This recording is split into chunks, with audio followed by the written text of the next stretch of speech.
안녕하세요. 책 읽기 좋은 날입니다. 오늘 소개할 책은 당신의 노후를 위협하는 5대 리스크. 50부터는 노후 걱정 없이 살아야 한다. 지은이는 강창희, 고재령, 발행은 포레스트 북스입니다. 자식이 부모보다 가난한 시대가 왔습니다.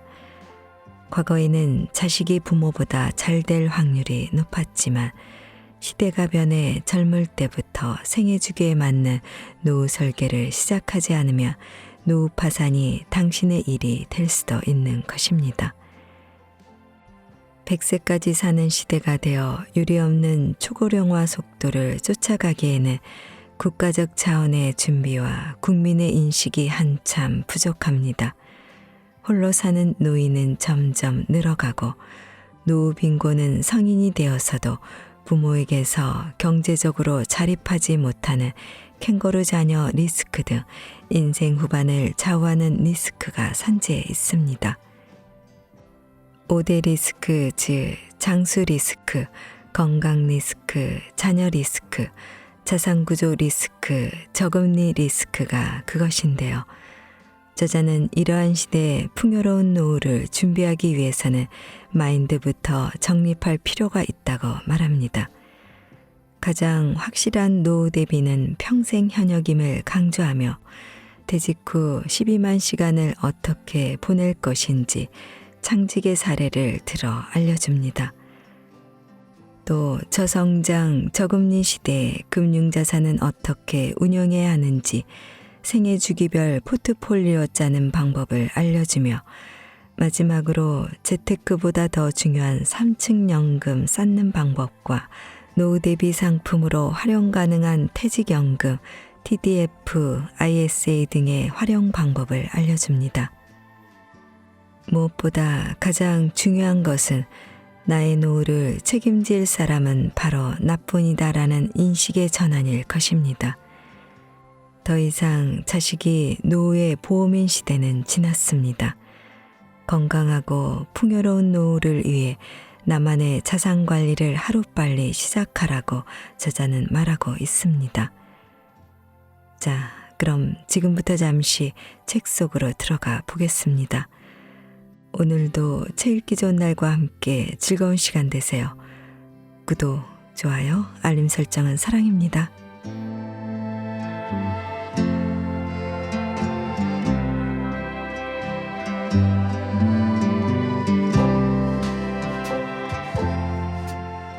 생애 설계의 발목을 잡는 3가지 작가. 100살까지 산다는데 노후 자금은 얼마나 있어야 합니까? 10억 있어야 합니까? 7억 있어야 합니까? 노후 설계를 주제로 강의를 하러 갈 때마다 가장 많이 나오는 질문입니다. 사실 10억 원, 7억 원을 모으는 것도 쉬운 일은 아니죠. 그런데 그만큼을 모았다고 하더라도 생애 설계, 노후 설계의 발목을 잡는 3가지 착각에 빠지면 아무런 의미가 없습니다. 반대로 몇 억이 없다고 하더라도 착각에 빠지지 않고 미리미리 준비만 잘하면 얼마든지 행복한 노후를 맞을 수 있습니다. 그 3가지 착각이란 무엇일까요? 3가지 착각. 첫 번째, 많은 분이 인생의 80 이후는 없는 것으로 알고 있다는 것입니다. 노후 계획을 어느 정도 세워놓았다는 분들을 보더라도 80세 이후를 생각하는 사람은 거의 보지 못했습니다. 그런데 혹시 재수 없으면 120살까지 산다라는 말을 들어본 적 없으십니까? 우스갯소리이긴 하지만 120살까지 무엇을 하고 무엇을 먹고 살 것인지 생각해 보면 끔찍합니다. 두 번째, 죽음이라고 하는 것이 어느 날 갑자기 조용히 오는 것으로 알고 있다는 겁니다. 하지만 그렇지 않죠. 저희 어머니는 3년 전에 향년 92세로 돌아가셨습니다. 돌아가시기 전에 3년 정도 앓으셨고요. 많은 사람이 100살 가까이 살면서 짧게는 2에서 3년, 길게는 10년 정도를 앓으면서 돈 문제나 외로움 등으로 고생하다가 세상을 떠납니다. 저는 제 어머니를 보면서 자기 발로 화장실만 다니다가 세상 떠나도 얼마나 좋을까 하는 생각을 한 적이 있습니다. 이것은 인간의 존엄과 관련된 문제입니다. 그 다음 세 번째 착각인데 저는 이 세 번째가 가장 큰 문제라고 생각합니다. 아직도 자녀가 자신의 노후 대책이라고 생각해서 자녀에게 있는 돈 없는 돈 다 퍼주고 노년에 쪽방에서 사는 사람이 의외로 많습니다. 이것을 자녀 리스크라고 합니다. 자녀 리스크에 걸리면 돈이 몇억 원 있다고 한들 아무런 의미가 없습니다. 퇴직하고 나면 늦는다. 요즘은 퇴직 후 삶에 대해서 미리미리 생각하는 사람이 많고 일찍부터 준비에 나서는 사람도 많습니다. 제가 공무원연금공단에서 퇴직 예정인 공무원들을 대상으로 강의를 몇 번 한 적이 있습니다. 앞서도 잠깐 언급했지만 한 번은 강의가 끝나자 어떤 분이 공단 측에 다음과 같은 항의를 했다고 하더군요. 이런 교육을 10년쯤 전에 아내와 같이 듣게 해줬어야지. 지금 혼자 와서 듣고 어쩌라는 겁니까? 내일 모레 퇴직인데 언제 준비할 것이며 집안의 권한은 아내가 다 가지고 있는데 아내를 어떻게 설득하라는 거냐고요. 공단으로부터 그 말을 전해 듣고 보니 정말 그렇겠다는 생각이 들었습니다. 퇴직하고 나면 이미 늦었다고 할 수 있습니다. 그때는 주어진 환경에 맞춰서 사는 방법밖에 없습니다. 퇴직하기 10년 또는 20년 전쯤부터 이런 문제를 생각해보고 부부가 같이 제대로 된 교육을 받아서 공통된 인식, 소신을 갖고 미리미리 준비를 해야만 하죠. 그래서 더 많은 분들께 제 강의 내용을 소개하고 싶어서 이렇게 책을 쓰기로 한 겁니다.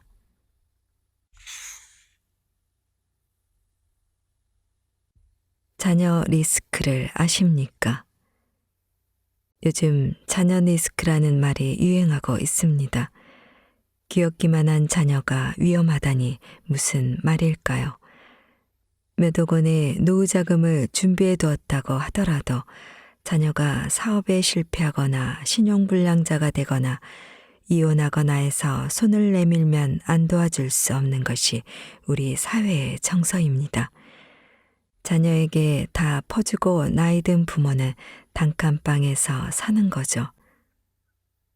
우리나라에서는 다 큰 자식이 부모한테 얹혀 사는 걸 캥거루라고 하죠.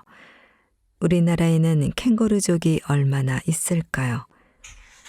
몇 년 전에는 서울에서만 30, 40대 캥거루족이 48만 5천 명이라는 자료를 본 일이 있는데 현재는 그보다 훨씬 더 많을 겁니다.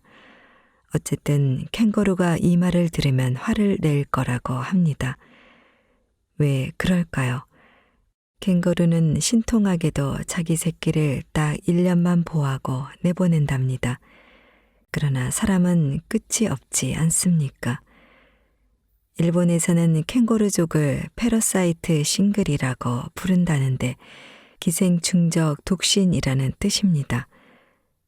가족 사회학자 야마다 마사히로 교수에 져서 패러사이트 싱글의 시대에 따르면 10여 년 전 이 저서를 집필할 당시 일본의 35에서 44세 인구가 전 895만 명인데 그 중에서 결혼을 하지 않고 부모에게 얹혀 사는 기생충적 독신이 295만 명이었다고 합니다. 부모님이 돌아가시면 어들에겐 어떤 일이 생길까요? 직업이 있으면 그나마 괜찮은데 없는 친구들이 더 많습니다. 부모의 사망 신고를 하지 않고 계속 몰래 연금을 타먹거나 아니면 극빈자로 전락합니다.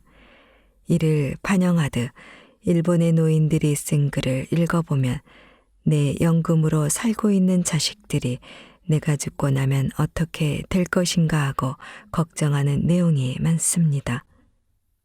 영국에서는 키퍼스라고 부르는데 부모의 노후 자금을 갉아먹는 자녀들이라는 뜻입니다.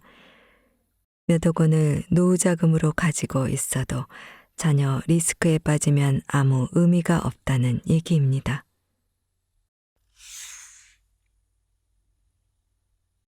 부양에 대한 의식구조 변화. 젊은 세대의 부모 부양에 대한 의식구조 또한 급격하게 바뀌고 있습니다. 부모 부양 책임이 누구에게 있는가에 대한 통계청 사회조사 결과에 따르면 가족에게 있다라는 대답이 2000년에는 71%를 차지했었는데 2018년에는 27%로 줄었습니다.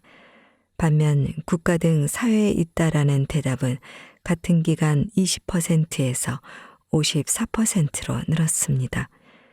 부모 스스로 해결해야 한다라는 대답도 10%에서 19%로 늘어났습니다. 자녀 세대에게 부모를 부양할 만한 경제력이 있느냐 하는 것 또한 문제입니다. 저성장, 결핍의 시대를 반영한 취업난, 조기 퇴직 등으로 자녀들의 생활 형편이 어려워졌기 때문입니다.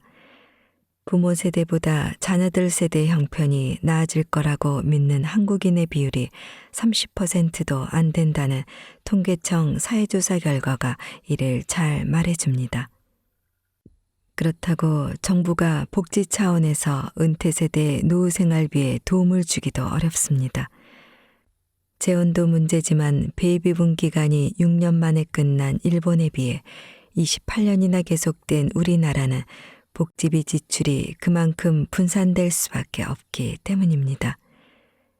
결국 야속하게 들릴지 모르지만 우리나라 부모 세대는 지금까지의 가족 의존형 복지 시대에서 본인들의 노후를 스스로 책임질 수밖에 없는 셀프 부양 시대로 바뀌고 있다는 점을 인정하고 그에 대한 준비를 서두를 수밖에 없습니다.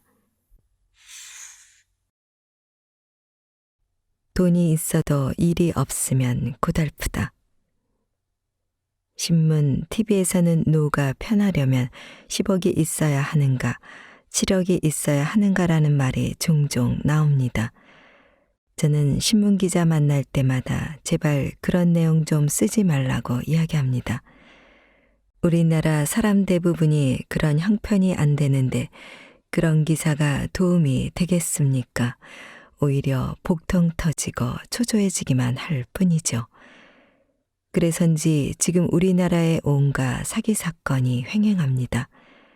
부동산 기획 사기는 말할 것도 없고 서점에 가보면 재테크 광풍입니다. 2배로 튀기는 법, 3배로 튀기는 법 등의 책이 진열되어 있습니다. 책 한 권 읽고 2배로 튀길 수 있다면 인생이 얼마나 만만하겠습니까? 그런 방법 없습니다. 오죽하면 일본의 한 언론인이 서울 특파원으로 있다가 돌아가면서 저에게 이렇게 말했을까요?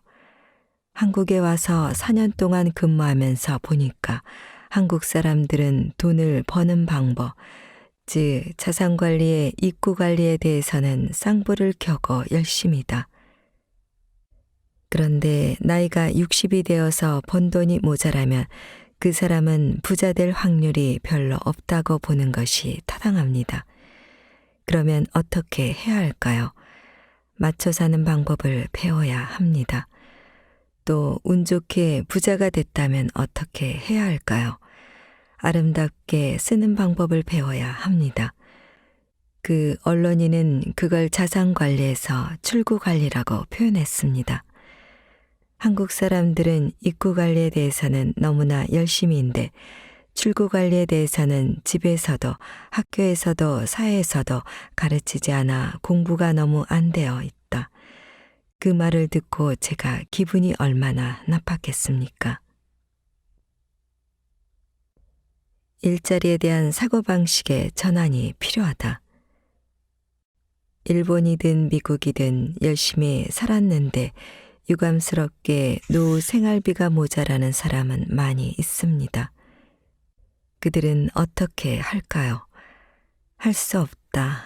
생활비가 모자라니까 체면불구하고 허드렛 일이라도 해야겠다라는 생각으로 일을 찾습니다. 지금으로부터 46년 전인 1975년의 일입니다.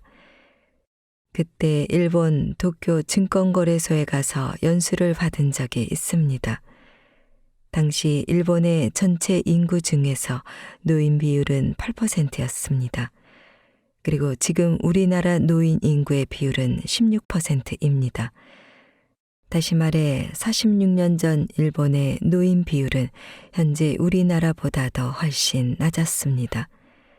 그런데 지금 생각해 보니까 당시 일본의 노인들은 체면을 버리고 일할 준비가 되어 있었습니다.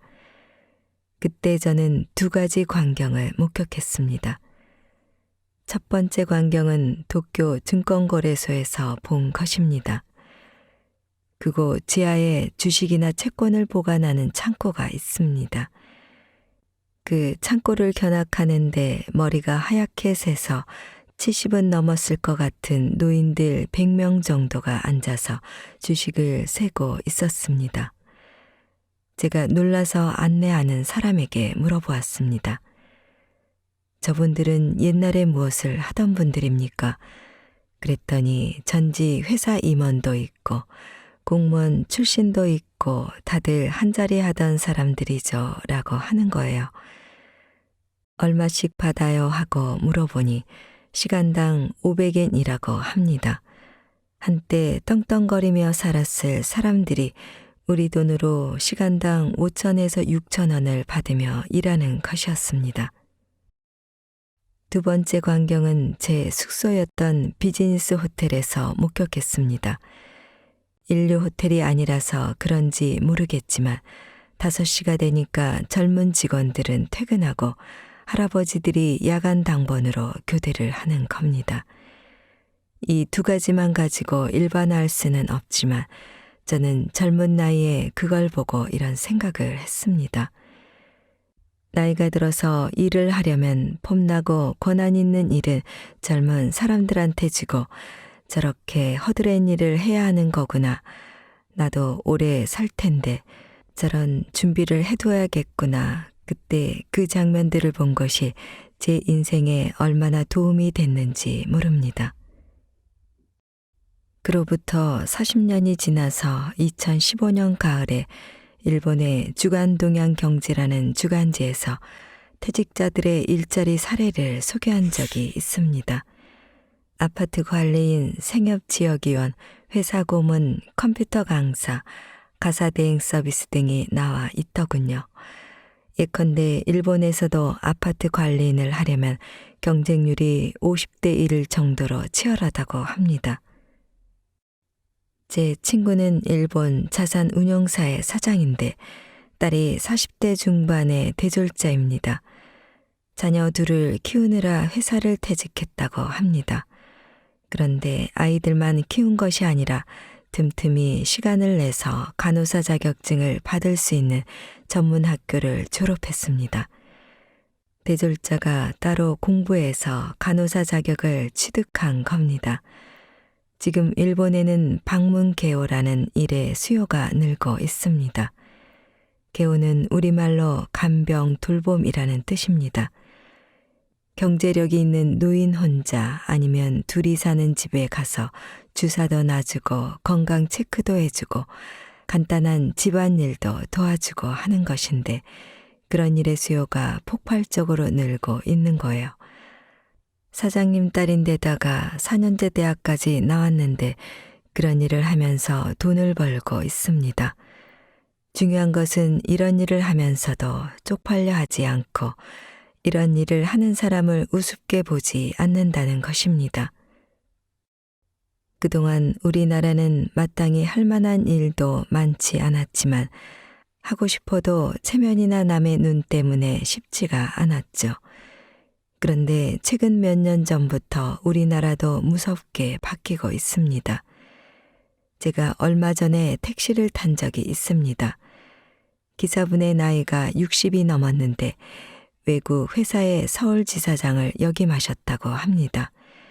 이분이 지사장을 할 때는 기사가 딸린 에쿠스를 탔고 부인은 사모님 소리를 들었다고 합니다.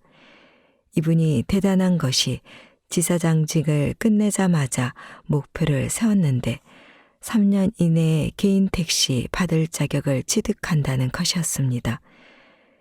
그렇게 하려면 영업용 택시 3년 무사고 운전을 해야 한다고 합니다. 제가 만났을 때 1년 8개월이 됐다고 하더라고요. 지금 이런 사람이 늘고 있습니다.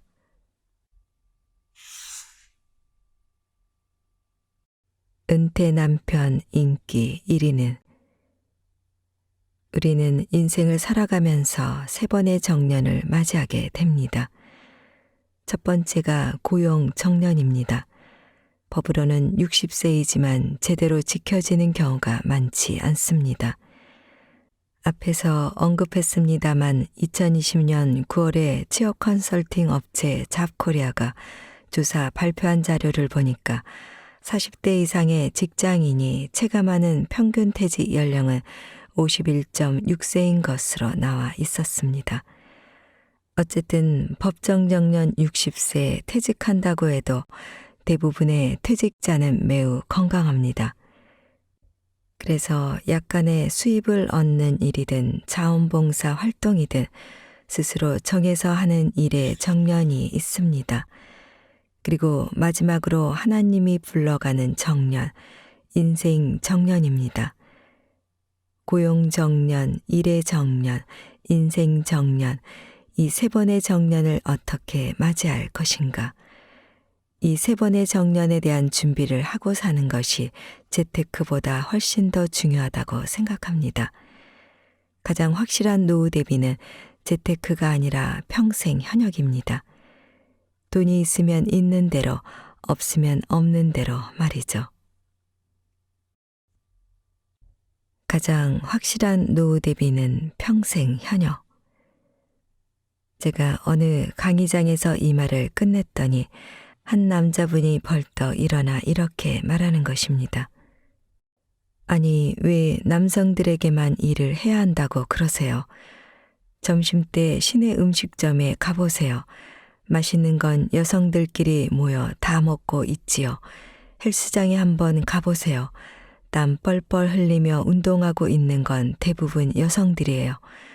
그런데 왜 남성들에게만 퇴직 후에도 일을 하라는 건가요? 여성분들은 퇴직한 남성들의 이런 섭섭한 마음을 이해하셔야 할 것입니다.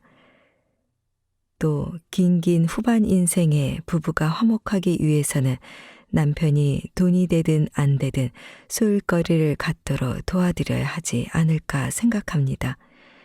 앞에서 소개한 외국회사 지사장을 역임하고 택시기사를 하고 계신다는 그분이 마지막에 이런 서글픈 이야기를 하시더군요. 제가 이 일을 하니까 주위 사람들은 당신 참 대단하다라고 응원을 해주는데 정작 제 아내와 딸은 동네 창피하게 왜 그런 일을 하느냐고 그러네요. 이런 말을 들을 때는 제가 아무래도 인생을 헛산 것 같아 서글퍼져요. 퇴직 후 일을 찾는 데에는 가족의 응원이 절대적으로 필요하다는 생각이 들었습니다. 퇴직 후에도 자기만의 일이 있어야 한다. 남성분들은 고생하면서 꼴보기 싫은 사람 참아가면서 일하다가 퇴직했는데 집에서 삼식이니 영식이니 하고 조롱거리의 대상이 되면 섭섭하달까 서글픈 마음이 드는 게 당연하다는 생각이 듭니다. 그런데 이것도 생각을 조금만 바꾸면 되지 않을까요? 내 아내만 나에게 야속하게 대하는 게 아니라 다른 집에서도 다 마찬가지 아닐까? 한국 아내들만 그러는 게 아니고 다른 나라에서도 다 마찬가지 아닐까 하고 말이죠. 실제로 그렇습니다. 그 증거를 하나 보여드리겠습니다. 일본의 오가와 유리라는 은퇴 전문가가 있는데요. 이 사람이 국내 한 은퇴 연구소에 월간지에 기고한 걸 읽어본 일이 있습니다. 일본에서 은퇴 남편 인기 1위라는 제목의 글이었습니다. 어떤 남편이 은퇴한 후에도 인기 최고일까요? 요리 잘하는 남편, 건강한 남편, 싹싹한 남편, 집안일 잘 도와주는 남편. 이 중에는 답이 없습니다. 낮에는 집에 없는 남편이라고 합니다. 다른 나라도 다 똑같다는 거지요. 그러니 남성분들은 아내 탓할 것 없이 퇴직하고 나서도 돈이 되든 안 되든 아침 9시부터 오후 5시까지는 자기만의 시간, 소일거리를 갖도록 미리미리 생각해둬야 한다는 얘기입니다. 티베트 종교 지도자 달라이 라마가 이런 말을 했답니다. 자신이 다른 사람들에게 쓸모있는 존재가 아니라고 생각하는 노인은 자신이 남에게 유용한 존재라고 느끼는 노인보다 일찍 숨질 가능성이 3배 가까이 높게 나왔다. 부유한 나라에서 고통과 분노의 정도가 더 심한 건 물질적 부가 부족해서가 아니다. 내가 남에게 필요한 존재라는 느낌이나 내가 사회와 함께하고 있다는 느낌을 더 이상 갖지 못하기 때문이다. 은행 최고이직에서 퇴직한 제 선배 한 분이 있는데요. 한 번은 이런 말씀을 하시더군요. 퇴직하고 나니까 쓸모없는 인간이 된 것 같아서 서글프다. 쓸모있는 인간을 다른 누군가가 만들어주는 게 아니지 않을까요? 스스로 쓸모있는 사람이 되도록 노력해야 하지 않을까요? 그런데 주위에서 보면 높은 자리에 있던 분들, 끝발이 있는 자리에 있던 분들이 이런 게 더 잘 안 되지 않나 하는 생각이 듭니다. 한 번쯤 생각해 볼 필요가 있지 않을까요?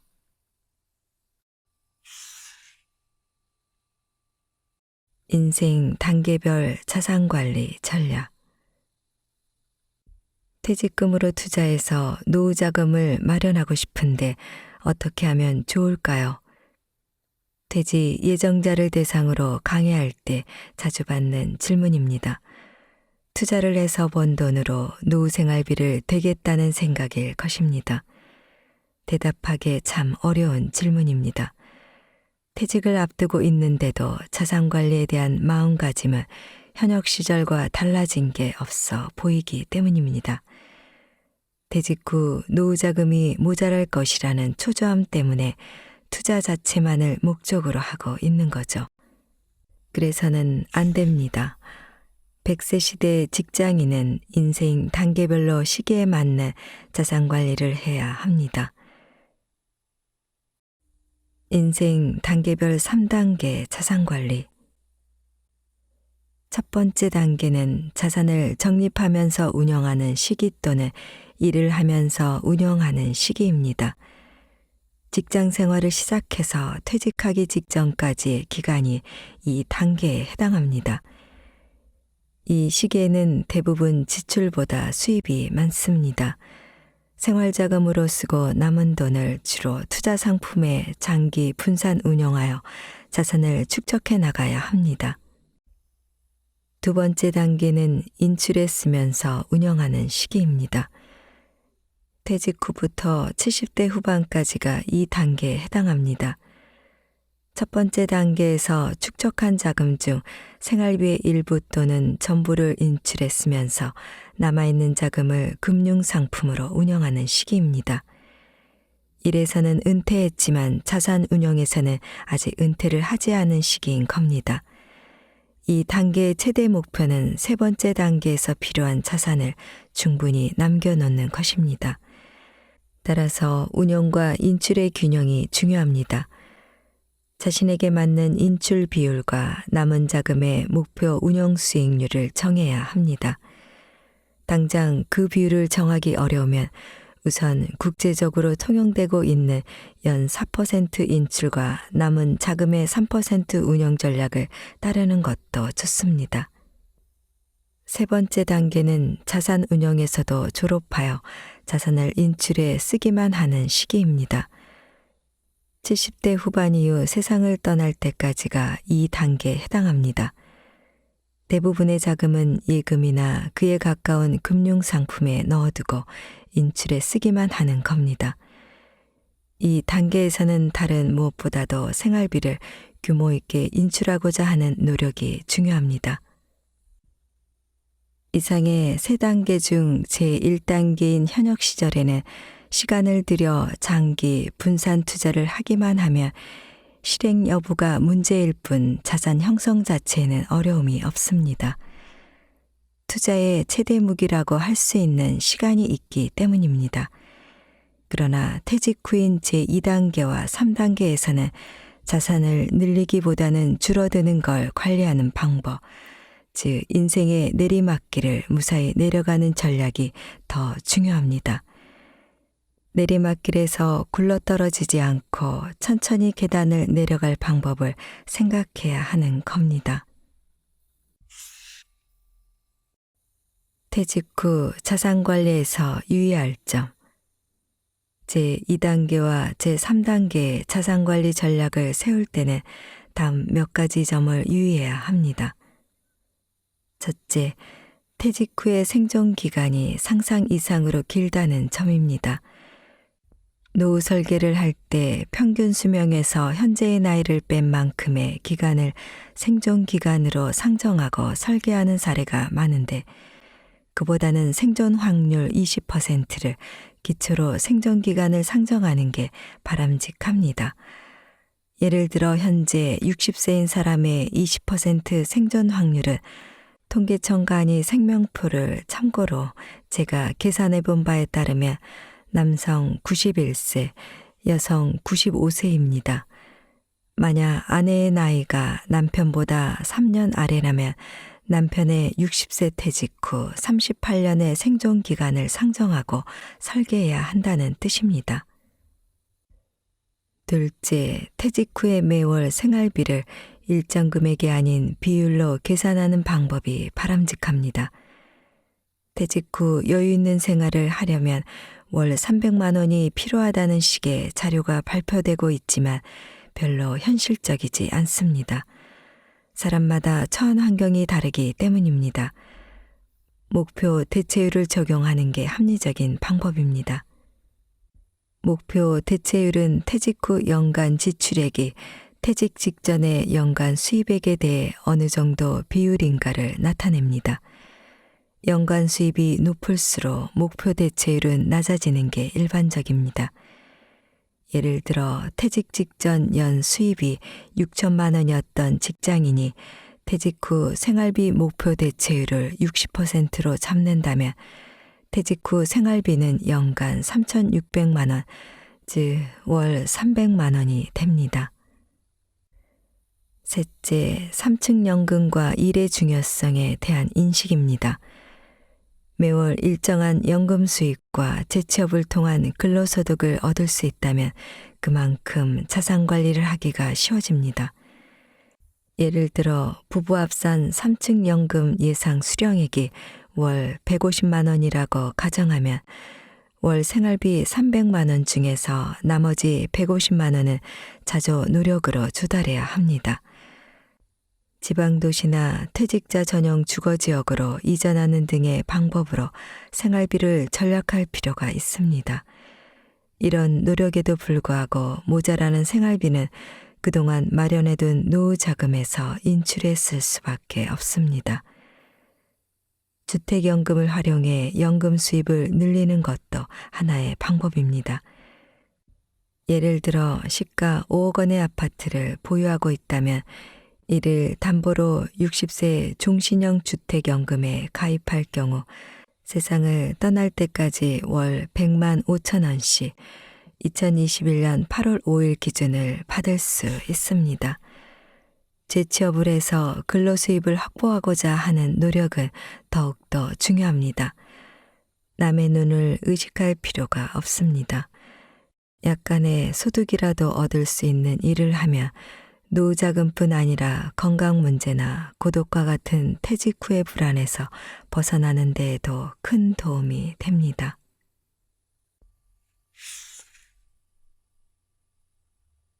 노노부양의 시대, 3층 연금은 필수. 그러면 그동안 우리나라 노인분들은 어떻게 노후 생활비를 조달했을까요? 앞서 잠깐 살폈듯이 1980년만 해도 자식의 도움이라고 답한 비율이 72%를 차지했습니다.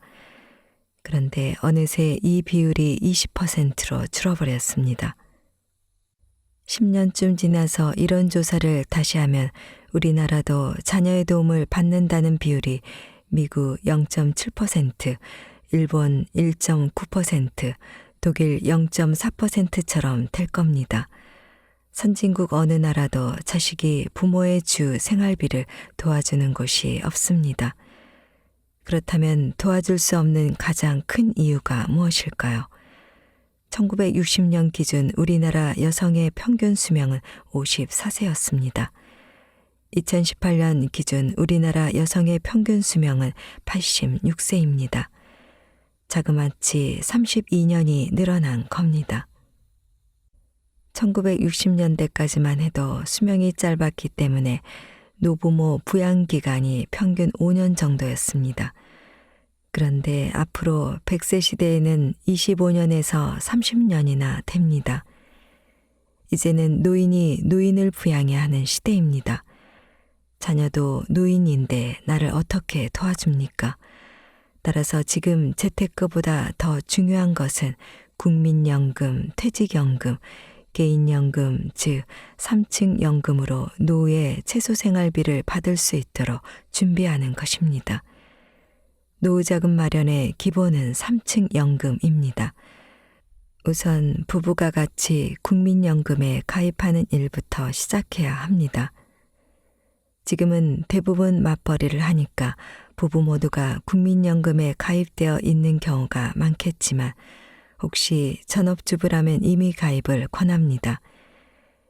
예를 들어 30세부터 60세까지 한 달에 9만 원씩만 이미 가입을 하면 세상 떠날 때까지 50만 원씩 받을 수 있습니다. 물가가 오르면 받는 액수도 물가 상승률과 연동하여 늘어납니다. 이렇게 부부 모두가 일찍부터 국민연금에만 가입해도 절대 굶을 염려는 없습니다. 그 다음 필요한 것이 퇴직연금 가입입니다. 요즘은 1인 기업, 자영업하는 사람들도 다 퇴직연금에 가입하고 세제 혜택을 받을 수 있도록 제도가 마련되어 있습니다. 그것으로도 모자라니까 한 달에 10만 원, 20만 원이라도 개인연금에 가입하는 겁니다. 100세 시대에는 이 3층 연금으로 최소 생활비를 확보하는 게 제일 중요합니다. 나는 그런 준비를 못한 채 이미 퇴직했는데 이제 와서 어떻게 하지? 물론 이런 사람도 많을 겁니다. 그런 경우에는 살고 있는 집, 고향의 땅을 과감하게 은행에 맡겨놓고 생활비 받아 쓰다가 세상 떠날 때 정산하는 겁니다. 주택연금, 농지연금입니다. 그래도 갈 때 자녀에게 집 한 채는 주고 가야지라고 생각하는 사람들도 있을 겁니다. 그런데 생각해 볼 필요가 있습니다. 100살에 세상을 떠난다면 자녀가 70살쯤 되어 있지 않겠습니까? 그때 집을 준들 무슨 의미가 있을까요? 주택연금을 신청했는데 그 후로 집값이 크게 오르면 어떻게 하느냐고 묻는 사람들도 있습니다. 그런 경우 정산을 해서 남는 금액은 자녀에게 상속되니 걱정하지 않아도 됩니다.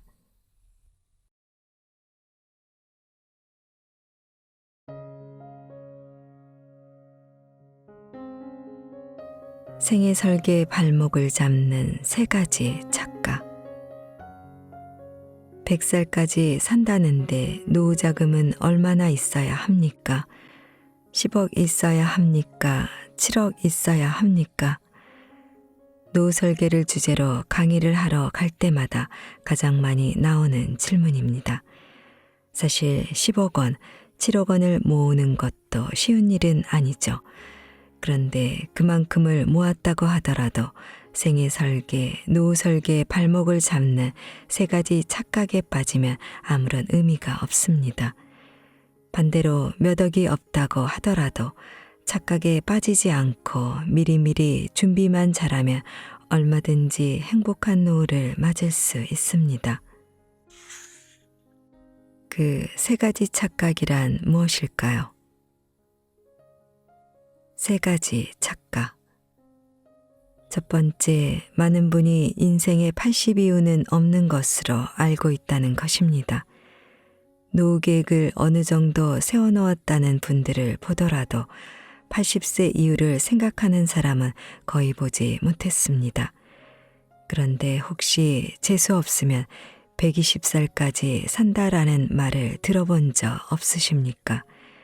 우스갯소리이긴 하지만 120살까지 무엇을 하고 무엇을 먹고 살 것인지 생각해 보면 끔찍합니다. 두 번째, 죽음이라고 하는 것이 어느 날 갑자기 조용히 오는 것으로 알고 있다는 겁니다. 하지만 그렇지 않죠. 저희 어머니는 3년 전에 향년 92세로 돌아가셨습니다. 돌아가시기 전에 3년 정도 앓으셨고요. 많은 사람이 100살 가까이 살면서 짧게는 2에서 3년, 길게는 10년 정도를 앓으면서 돈 문제나 외로움 등으로 고생하다가 세상을 떠납니다.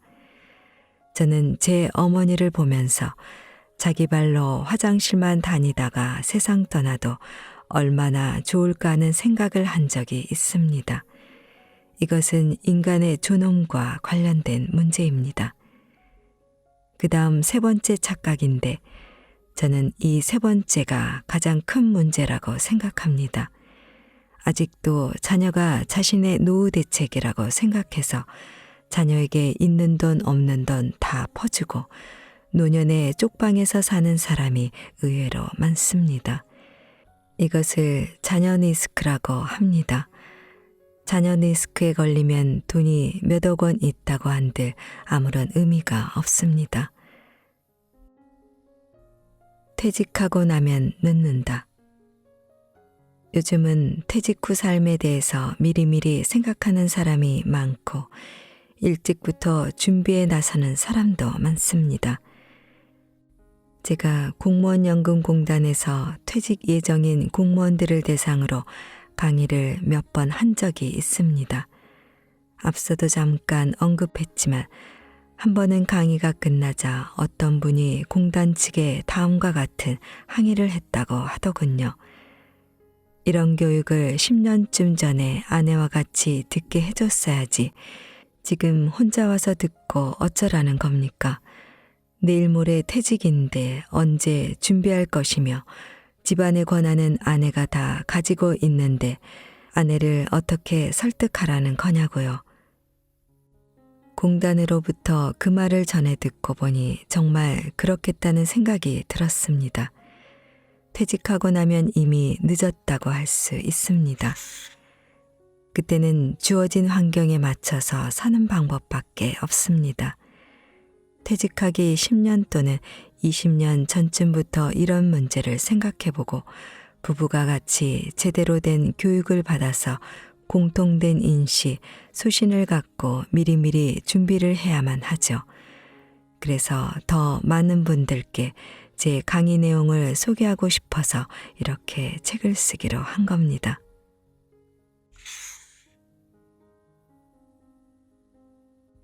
자녀 리스크를 아십니까?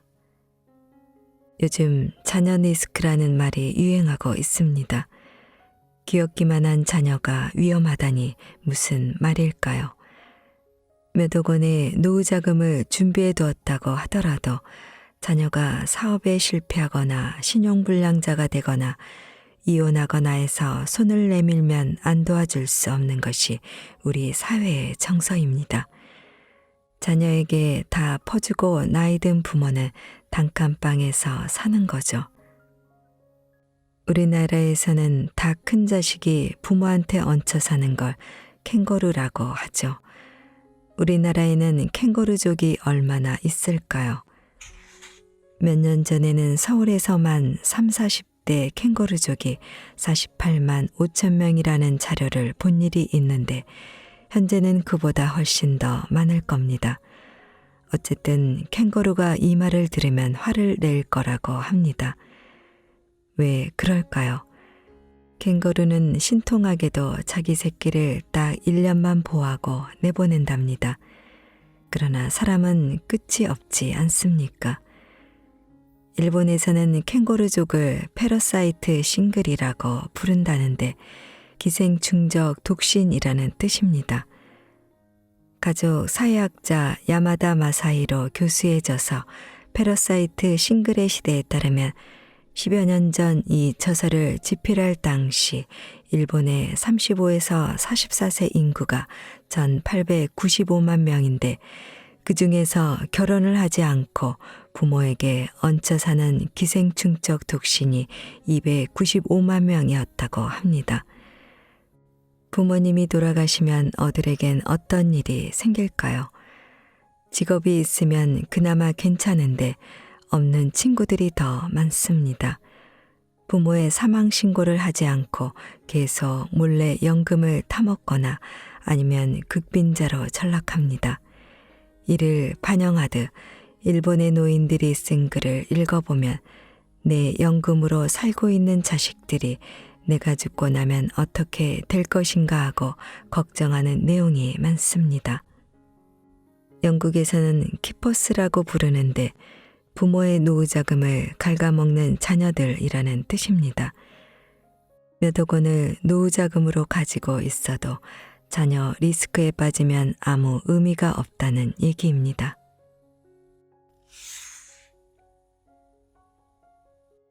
부양에 대한 의식구조 변화. 젊은 세대의 부모 부양에 대한 의식구조 또한 급격하게 바뀌고 있습니다. 부모 부양 책임이 누구에게 있는가에 대한 통계청 사회조사 결과에 따르면 가족에게 있다라는 대답이 2000년에는 71%를 차지했었는데 2018년에는 27%로 줄었습니다. 반면 국가 등 사회에 있다라는 대답은 같은 기간 20%에서 54%로 늘었습니다. 부모 스스로 해결해야 한다라는 대답도 10%에서 19%로 늘어났습니다. 자녀 세대에게 부모를 부양할 만한 경제력이 있느냐 하는 것 또한 문제입니다. 저성장, 결핍의 시대를 반영한 취업난, 조기 퇴직 등으로 자녀들의 생활 형편이 어려워졌기 때문입니다. 부모 세대보다 자녀들 세대 형편이 나아질 거라고 믿는 한국인의 비율이 30%도 안 된다는 통계청 사회조사 결과가 이를 잘 말해줍니다. 그렇다고 정부가 복지 차원에서 은퇴 세대의 노후 생활비에 도움을 주기도 어렵습니다. 재혼도 문제지만 베이비붐 기간이 6년 만에 끝난 일본에 비해 28년이나 계속된 우리나라는 복지비 지출이 그만큼 분산될 수밖에 없기 때문입니다. 결국 야속하게 들릴지 모르지만 우리나라 부모 세대는 지금까지의 가족 의존형 복지 시대에서 본인들의 노후를 스스로 책임질 수밖에 없는 셀프 부양 시대로 바뀌고 있다는 점을 인정하고 그에 대한 준비를 서두를 수밖에 없습니다. 돈이 있어도 일이 없으면 고달프다. 신문, TV에서는 노후가 편하려면 10억이 있어야 하는가, 7억이 있어야 하는가라는 말이 종종 나옵니다. 저는 신문기자 만날 때마다 제발 그런 내용 좀 쓰지 말라고 이야기합니다. 우리나라 사람 대부분이 그런 형편이 안 되는데 그런 기사가 도움이 되겠습니까? 오히려 복통 터지고 초조해지기만 할 뿐이죠. 그래서인지 지금 우리나라에 온갖 사기 사건이 횡행합니다. 부동산 기획 사기는 말할 것도 없고 서점에 가보면 재테크 광풍입니다. 2배로 튀기는 법, 3배로 튀기는 법 등의 책이 진열되어 있습니다. 책 한 권 읽고 2배로 튀길 수 있다면 인생이 얼마나 만만하겠습니까? 그런 방법 없습니다. 오죽하면 일본의 한 언론인이 서울 특파원으로 있다가 돌아가면서 저에게 이렇게 말했을까요? 한국에 와서 4년 동안 근무하면서 보니까 한국 사람들은 돈을 버는 방법, 즉 자산관리의 입구관리에 대해서는 쌍불을 켜고 열심이다. 그런데 나이가 60이 되어서 번 돈이 모자라면 그 사람은 부자 될 확률이 별로 없다고 보는 것이 타당합니다. 그러면 어떻게 해야 할까요? 맞춰 사는 방법을 배워야 합니다. 또 운 좋게 부자가 됐다면 어떻게 해야 할까요? 아름답게 쓰는 방법을 배워야 합니다. 그 언론인은 그걸 자산관리에서 출구관리라고 표현했습니다. 한국 사람들은 입구관리에 대해서는 너무나 열심히인데 출구관리에 대해서는 집에서도 학교에서도 사회에서도 가르치지 않아 공부가 너무 안 되어 있다.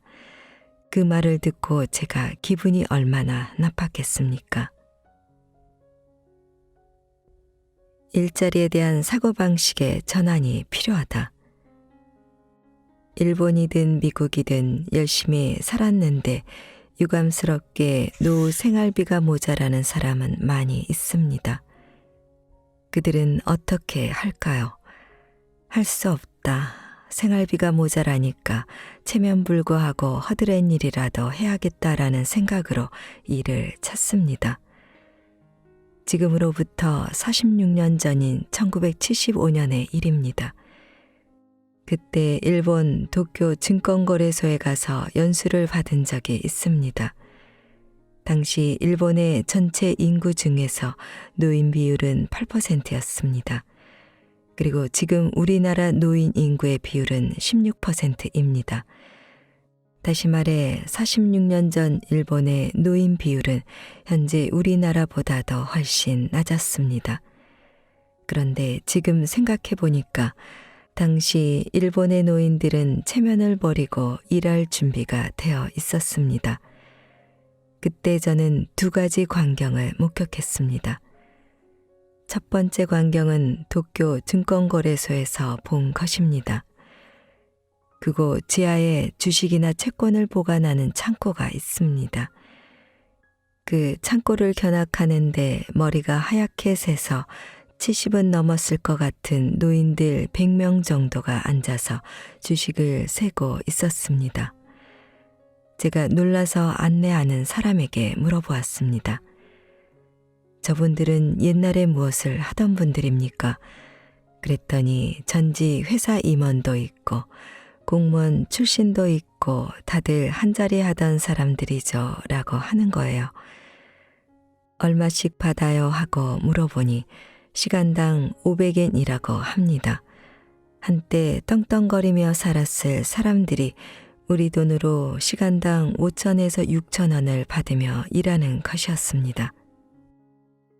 두 번째 광경은 제 숙소였던 비즈니스 호텔에서 목격했습니다.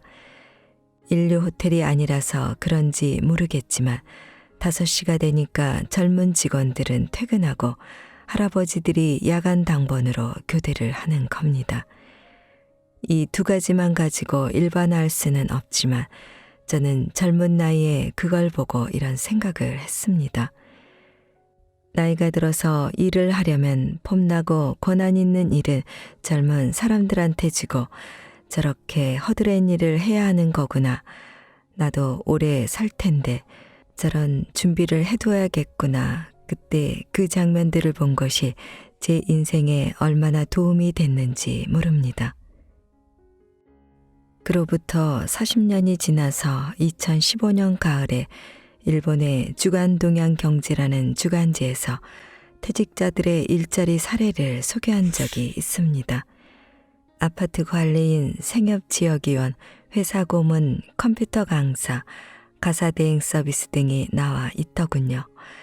예컨대 일본에서도 아파트 관리인을 하려면 경쟁률이 50대 1 정도로 치열하다고 합니다. 제 친구는 일본 자산운용사의 사장인데 딸이 40대 중반의 대졸자입니다. 자녀 둘을 키우느라 회사를 퇴직했다고 합니다. 그런데 아이들만 키운 것이 아니라 틈틈이 시간을 내서 간호사 자격증을 받을 수 있는 전문 학교를 졸업했습니다. 대졸자가 따로 공부해서 간호사 자격을 취득한 겁니다. 지금 일본에는 방문 개호라는 일의 수요가 늘고 있습니다. 개호는 우리말로 간병 돌봄이라는 뜻입니다. 경제력이 있는 노인 혼자 아니면 둘이 사는 집에 가서 주사도 놔주고 건강 체크도 해주고 간단한 집안일도 도와주고 하는 것인데 그런 일의 수요가 폭발적으로 늘고 있는 거예요. 사장님 딸인데다가 4년제 대학까지 나왔는데 그런 일을 하면서 돈을 벌고 있습니다. 중요한 것은 이런 일을 하면서도 쪽팔려 하지 않고 이런 일을 하는 사람을 우습게 보지 않는다는 것입니다. 그동안 우리나라는 마땅히 할 만한 일도 많지 않았지만 하고 싶어도 체면이나 남의 눈 때문에 쉽지가 않았죠. 그런데 최근 몇 년 전부터 우리나라도 무섭게 바뀌고 있습니다. 제가 얼마 전에 택시를 탄 적이 있습니다. 기사분의 나이가 60이 넘었는데 외국 회사의 서울지사장을 역임하셨다고 합니다. 이분이 지사장을 할 때는 기사가 딸린 에쿠스를 탔고 부인은 사모님 소리를 들었다고 합니다. 이분이 대단한 것이 지사장직을 끝내자마자 목표를 세웠는데 3년 이내에 개인 택시 받을 자격을 취득한다는 것이었습니다. 그렇게 하려면 영업용 택시 3년 무사고 운전을 해야 한다고 합니다. 제가 만났을 때 1년 8개월이 됐다고 하더라고요. 지금 이런 사람이 늘고 있습니다.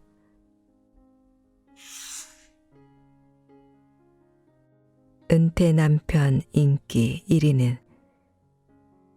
우리는 인생을 살아가면서 3번의 정년을 맞이하게 됩니다. 첫 번째가 고용 정년입니다.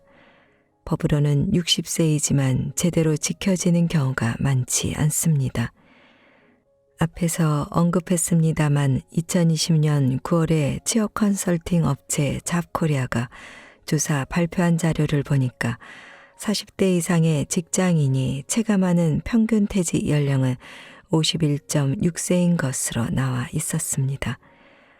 어쨌든 법정 정년 60세에 퇴직한다고 해도 대부분의 퇴직자는 매우 건강합니다. 그래서 약간의 수입을 얻는 일이든 자원봉사 활동이든 스스로 정해서 하는 일에 정년이 있습니다. 그리고 마지막으로 하나님이 불러가는 정년, 인생 정년입니다.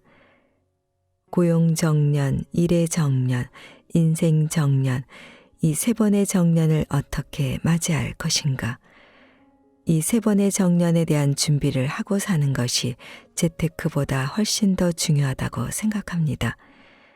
가장 확실한 노후 대비는 재테크가 아니라 평생 현역입니다. 돈이 있으면 있는 대로, 없으면 없는 대로 말이죠. 가장 확실한 노후 대비는 평생 현역. 제가 어느 강의장에서 이 말을 끝냈더니 한 남자분이 벌떡 일어나 이렇게 말하는 것입니다. 아니, 왜 남성들에게만 일을 해야 한다고 그러세요? 점심때 시내 음식점에 가보세요. 맛있는 건 여성들끼리 모여 다 먹고 있지요.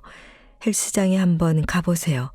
땀 뻘뻘 흘리며 운동하고 있는 건 대부분 여성들이에요. 그런데 왜 남성들에게만 퇴직 후에도 일을 하라는 건가요? 여성분들은 퇴직한 남성들의 이런 섭섭한 마음을 이해하셔야 할 것입니다. 또 긴긴 후반 인생에 부부가 화목하기 위해서는 남편이 돈이 되든 안 되든 소일거리를 갖도록 도와드려야 하지 않을까 생각합니다. 앞에서 소개한 외국회사 지사장을 역임하고 택시기사를 하고 계신다는 그분이 마지막에 이런 서글픈 이야기를 하시더군요. 제가 이 일을 하니까 주위 사람들은 당신 참 대단하다라고 응원을 해주는데 정작 제 아내와 딸은 동네 창피하게 왜 그런 일을 하느냐고 그러네요. 이런 말을 들을 때는 제가 아무래도 인생을 헛산 것 같아 서글퍼져요. 퇴직 후 일을 찾는 데에는 가족의 응원이 절대적으로 필요하다는 생각이 들었습니다. 퇴직 후에도 자기만의 일이 있어야 한다.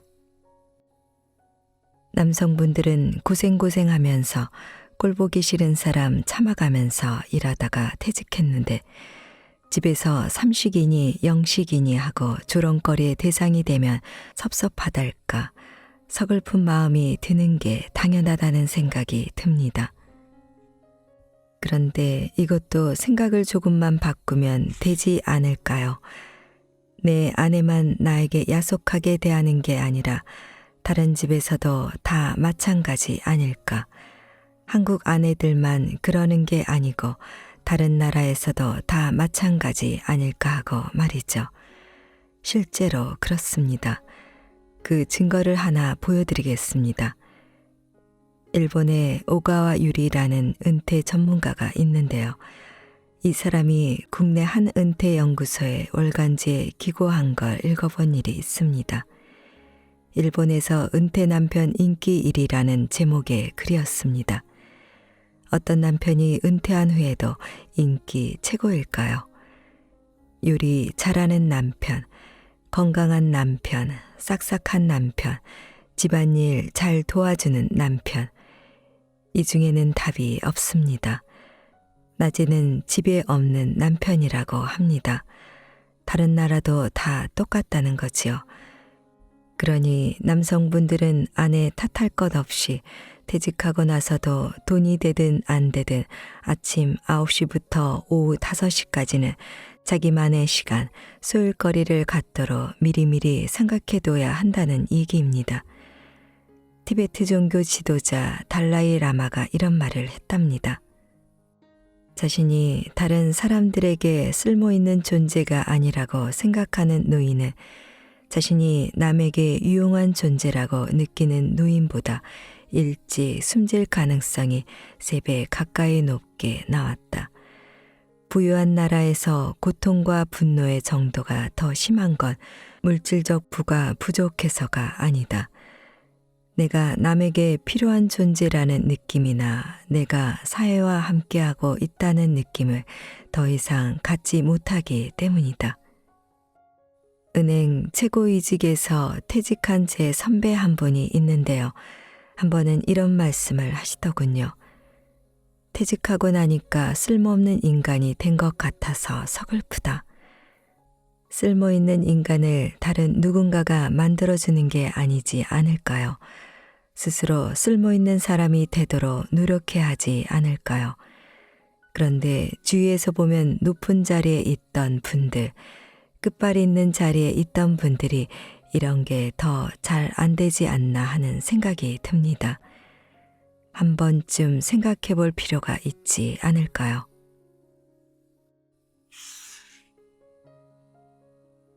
인생 단계별 자산관리 전략. 퇴직금으로 투자해서 노후 자금을 마련하고 싶은데 어떻게 하면 좋을까요?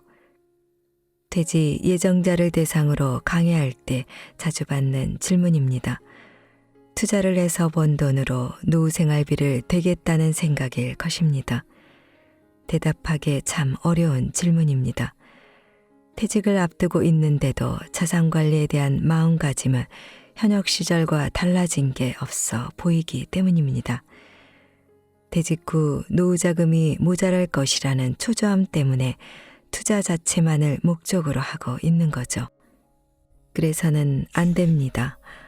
100세 시대 직장인은 인생 단계별로 시기에 맞는 자산 관리를 해야 합니다. 인생 단계별 3단계 자산 관리.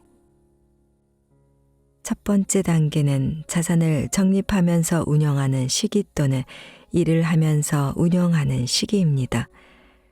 직장 생활을 시작해서 퇴직하기 직전까지의 기간이 이 단계에 해당합니다. 이 시기에는 대부분 지출보다 수입이 많습니다.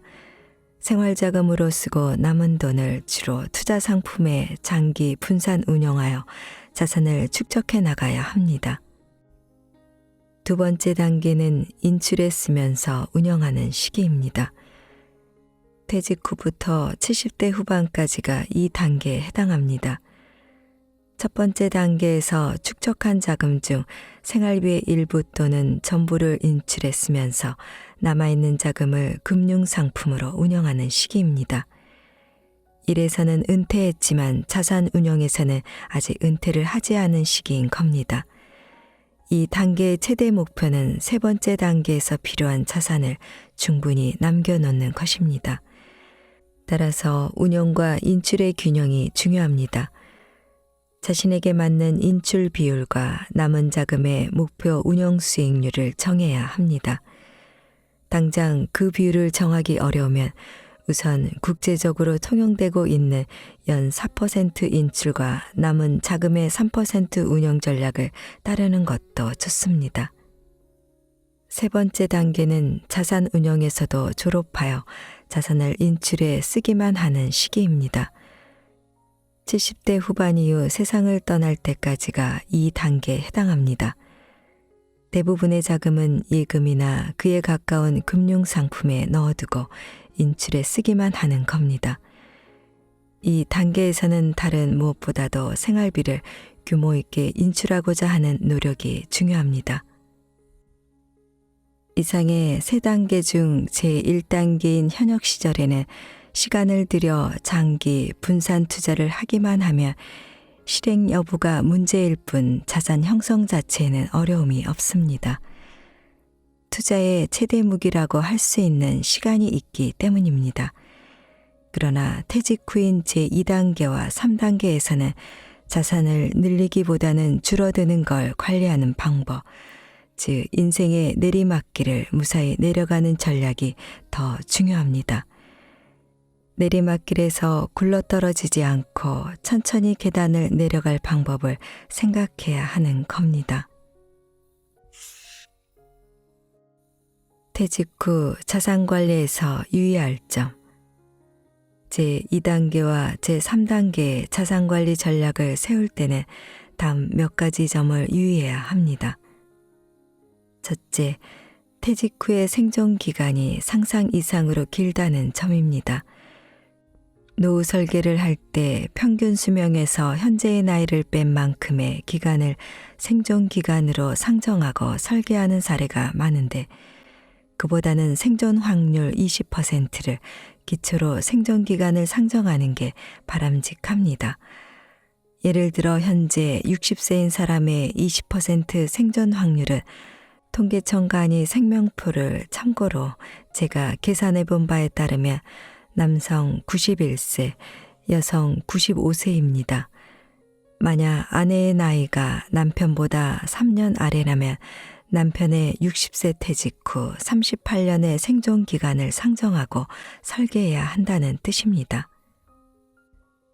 둘째, 퇴직 후의 매월 생활비를 일정 금액이 아닌 비율로 계산하는 방법이 바람직합니다. 퇴직 후 여유 있는 생활을 하려면 월 300만 원이 필요하다는 식의 자료가 발표되고 있지만 별로 현실적이지 않습니다. 사람마다 처한 환경이 다르기 때문입니다. 목표 대체율을 적용하는 게 합리적인 방법입니다. 목표 대체율은 퇴직 후 연간 지출액이 퇴직 직전의 연간 수입액에 대해 어느 정도 비율인가를 나타냅니다. 연간 수입이 높을수록 목표 대체율은 낮아지는 게 일반적입니다. 예를 들어 퇴직 직전 연 수입이 6천만 원이었던 직장인이 퇴직 후 생활비 목표 대체율을 60%로 잡는다면 퇴직 후 생활비는 연간 3,600만 원, 즉 월 300만 원이 됩니다. 셋째, 3층 연금과 일의 중요성에 대한 인식입니다. 매월 일정한 연금 수익과 재취업을 통한 근로소득을 얻을 수 있다면 그만큼 자산 관리를 하기가 쉬워집니다. 예를 들어 부부 합산 3층 연금 예상 수령액이 월 150만 원이라고 가정하면 월 생활비 300만 원 중에서 나머지 150만 원은 자조 노력으로 조달해야 합니다. 지방도시나 퇴직자 전용 주거지역으로 이전하는 등의 방법으로 생활비를 절약할 필요가 있습니다. 이런 노력에도 불구하고 모자라는 생활비는 그동안 마련해둔 노후 자금에서 인출했을 수밖에 없습니다. 주택연금을 활용해 연금 수입을 늘리는 것도 하나의 방법입니다. 예를 들어 시가 5억 원의 아파트를 보유하고 있다면 이를 담보로 60세 종신형 주택연금에 가입할 경우 세상을 떠날 때까지 월 100만 5천 원씩 2021년 8월 5일 기준을 받을 수 있습니다. 재취업을 해서 근로수입을 확보하고자 하는 노력은 더욱더 중요합니다. 남의 눈을 의식할 필요가 없습니다. 약간의 소득이라도 얻을 수 있는 일을 하며 노후자금뿐 아니라 건강 문제나 고독과 같은 퇴직 후의 불안에서 벗어나는 데에도 큰 도움이 됩니다.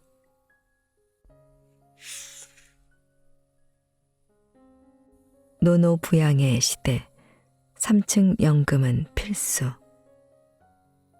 그러면 그동안 우리나라 노인분들은 어떻게 노후 생활비를 조달했을까요? 앞서 잠깐 살폈듯이 1980년만 해도 자식의 도움이라고 답한 비율이 72%를 차지했습니다. 그런데 어느새 이 비율이 20%로 줄어버렸습니다. 10년쯤 지나서 이런 조사를 다시 하면 우리나라도 자녀의 도움을 받는다는 비율이 미국 0.7%, 일본 1.9%, 독일 0.4%처럼 될 겁니다.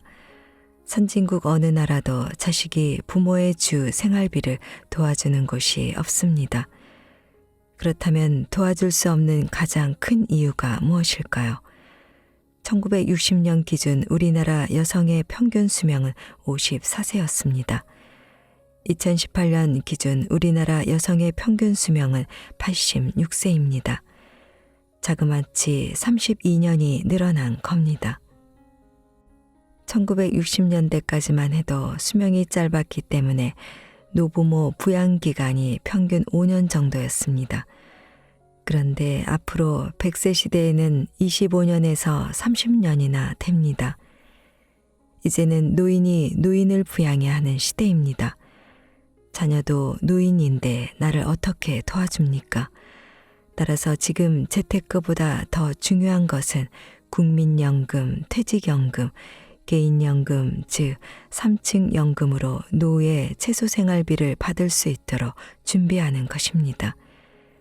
노후자금 마련의 기본은 3층 연금입니다. 우선 부부가 같이 국민연금에 가입하는 일부터 시작해야 합니다. 지금은 대부분 맞벌이를 하니까 부부 모두가 국민연금에 가입되어 있는 경우가 많겠지만 혹시 전업주부라면 이미 가입을 권합니다.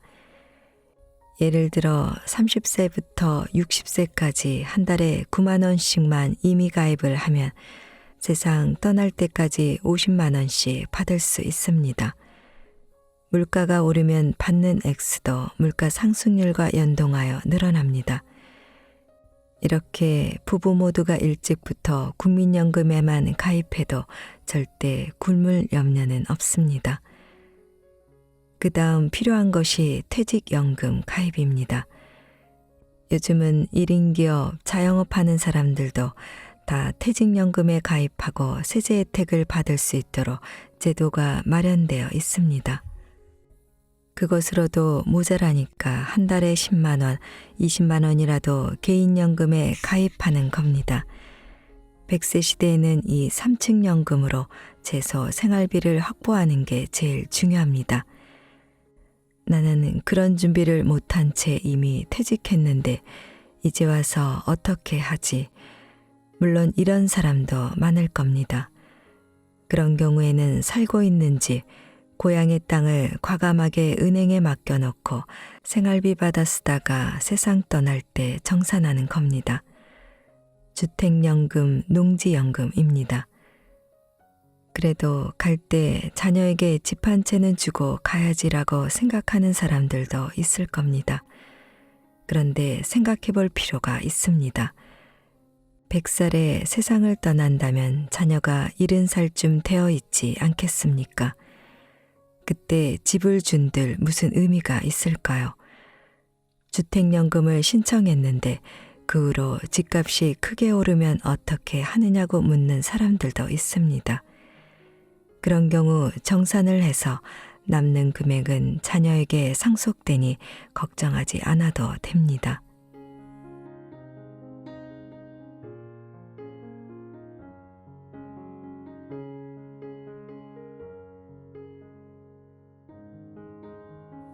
책 읽기 좋은 날 오늘은 50부터는 노후 걱정 없이 살아야 한다를 보내드렸습니다. 감사합니다.